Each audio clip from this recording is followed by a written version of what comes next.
Bien bonjour à tous, aujourd'hui on se retrouve pour un petit tutoriel du coup pour apprendre à faire des MCP toutes les versions. Donc je vous montre un peu à quoi ça ressemblera à la fin. Donc voilà, on peut faire des MCP 1.14, 1.13, 1.12.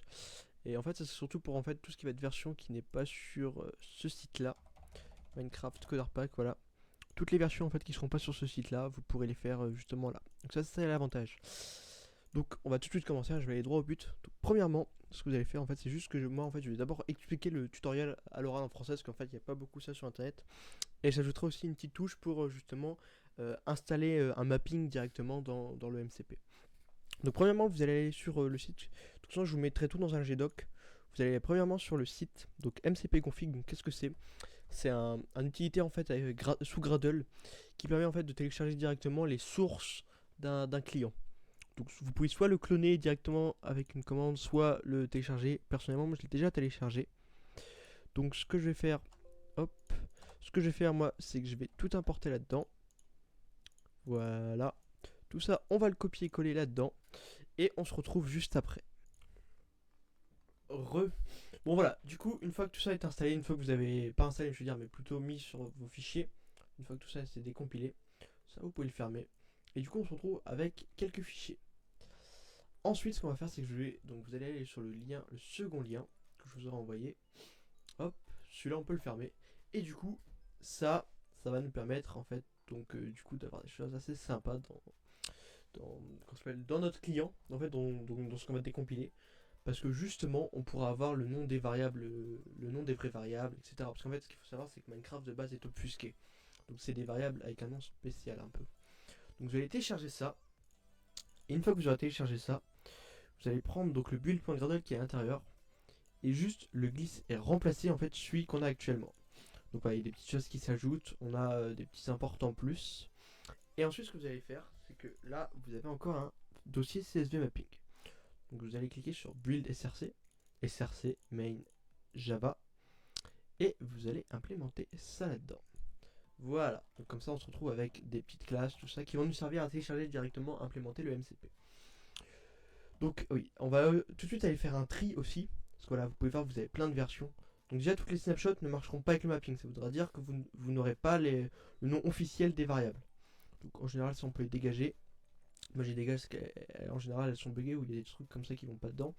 Et les prêts aussi, tout ce qui est prêt machin, on peut les enlever. Hop, voilà. Donc nous on va bosser avec la 1.14.4 pour vous montrer parce qu'en fait il va y avoir quelque chose qui va se passer avec le mapping. Et du coup, comme un con, j'ai fermé ce qu'il ne fallait pas. Voilà. Donc ça c'est ce qu'on a fait. On a choisi, donc nous on va choisir notre version. Ensuite, je vais vous donner, donc ça il y aura donc justement dans un GDoc. Et donc vous allez bien copier ça précisément. On va aller dans la version que vous voulez, donc ça peut être la 1.12, n'importe quoi. Nous c'est là-dedans. On va ouvrir le config.json. Et là vous allez aller sur Fernflower. Donc vous avez Fernflower donc qui va de là à là. Et vous allez dans arg et n'importe où vous allez copier ce que je vous ai envoyé. Hop, ça va être super important pour après le mapping justement. Donc là, nous on est parti sur la 1.14.4. Hop, j'ai encore une fois fermé ce qu'il fallait pas, faut que j'arrête. Voilà, une fois que ça c'est fait, on va ouvrir directement une fenêtre ici. Et c'est pour ça que là ça va être super important parce que je vais vous expliquer un peu comment ça va se passer. Donc déjà, ce qu'on va faire, c'est qu'on va importer en fait les fichiers CSV. Sauf que là, il va y avoir un petit souci parce qu'en fait, il y a certaines versions qui sont beaucoup trop récentes sur Forge, comme la 1.14.4 qui n'existe pas sur Forge. Et donc du coup, tout ce qui est fichier de mapping n'existe pas. Donc ça veut dire qu'on va devoir les télécharger manuellement. Mais c'est pas grave, je vais vous expliquer un peu comment faire. Il y a certaines versions qui marchent bien. Donc ce qu'on va faire, hop, donc la version, ça va être en fait la version que vous voulez. Donc nous par exemple c'est la 1.14.4, voilà. Ça peut être la 1.13, 1.12, n'importe quoi.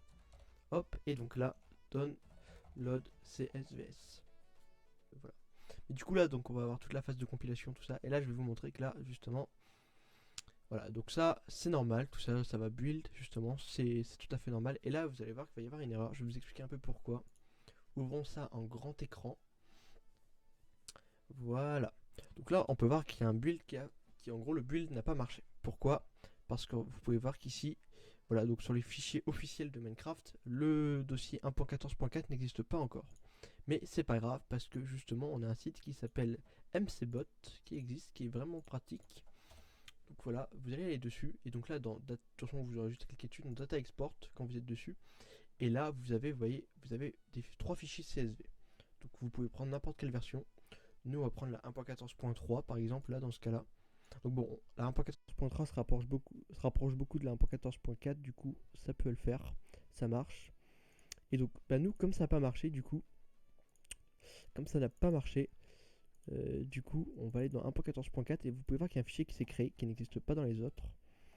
Et dedans, en fait, on a juste à glisser les petits fichiers qu'on a eu. Hop. Donc voilà, là on a eu les trois fichiers qui viennent de se créer. Et ça, justement, hop, si ça peut s'ouvrir. Hop, voilà. En gros, je vous explique un peu comment ça se passe. Voilà, vous avez ici un dossier patch avec par exemple des noms de clients. Donc, il faut aller dans Net, Minecraft, Advancement. Et voilà, ici vous pouvez voir que par exemple, en fait, c'est juste ça, c'est des dossiers patch. Donc, vous pouvez voir qu'il va tout remettre avec des variables qui sont un peu dégueulasses, quoi.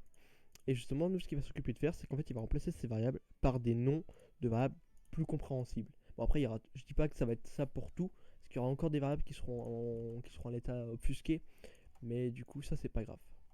J'ai encore une fois fermé le dossier qu'il fallait pas. Voilà. Une fois que ça c'est fait, maintenant, on va passer à une autre méthode.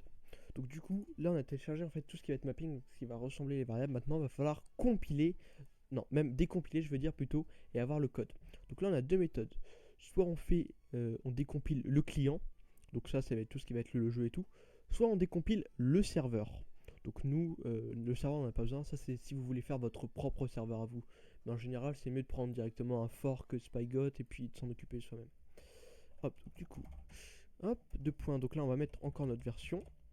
Et là, du coup, project client appli patch. Donc là, ça va être très long parce qu'en fait, il va s'occuper de télécharger tout ce qui va être librairie, tout ce qui va être tout ce qui va en fait battre les librairies du jeu, les natives du jeu, toutes les extensions en fait, voilà.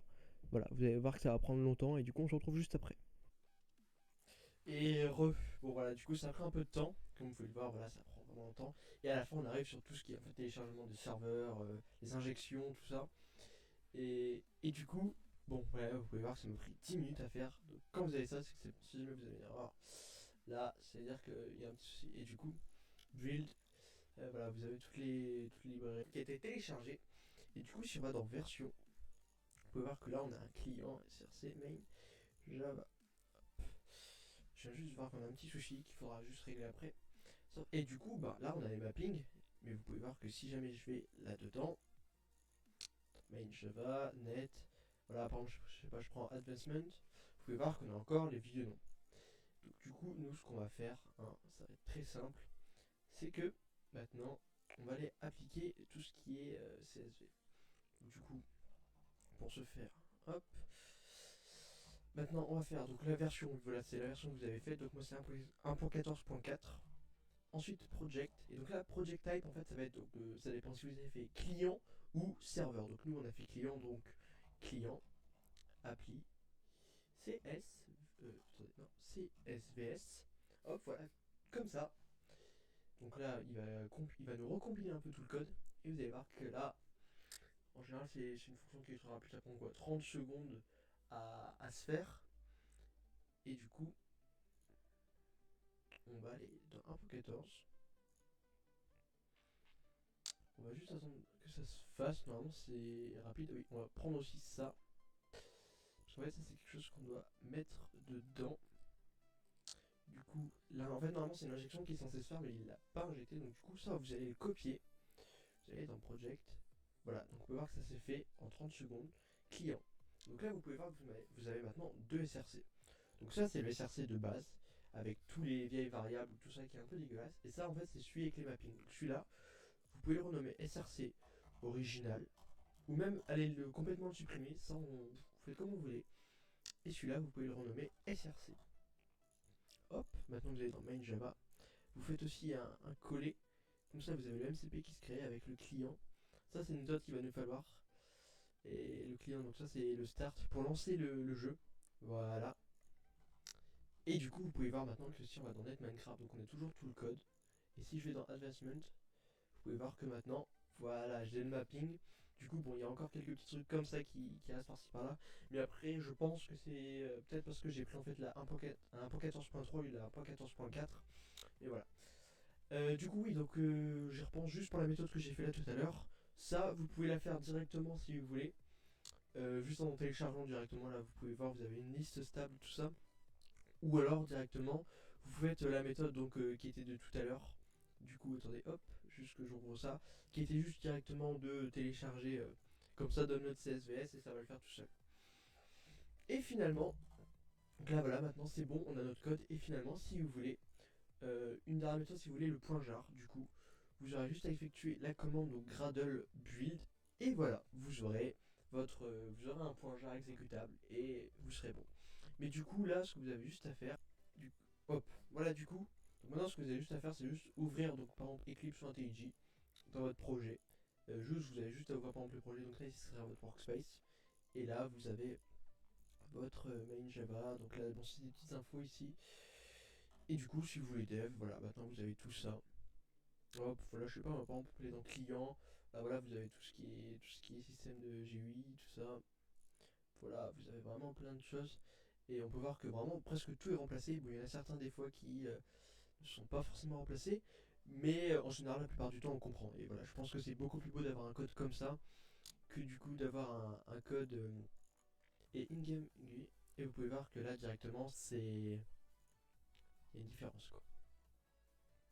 On comprend, ici on comprend beaucoup plus le code qui est là. Et voilà, on sait au moins à quoi servent les variables. Voilà, en tout cas c'est tout pour moi. Du coup si jamais vous avez des questions ou des petits bugs, n'hésitez pas à venir me parler. Mon Discord sera dans la description. Et voilà, du coup bah bonne journée à vous et puis bonne vidéo.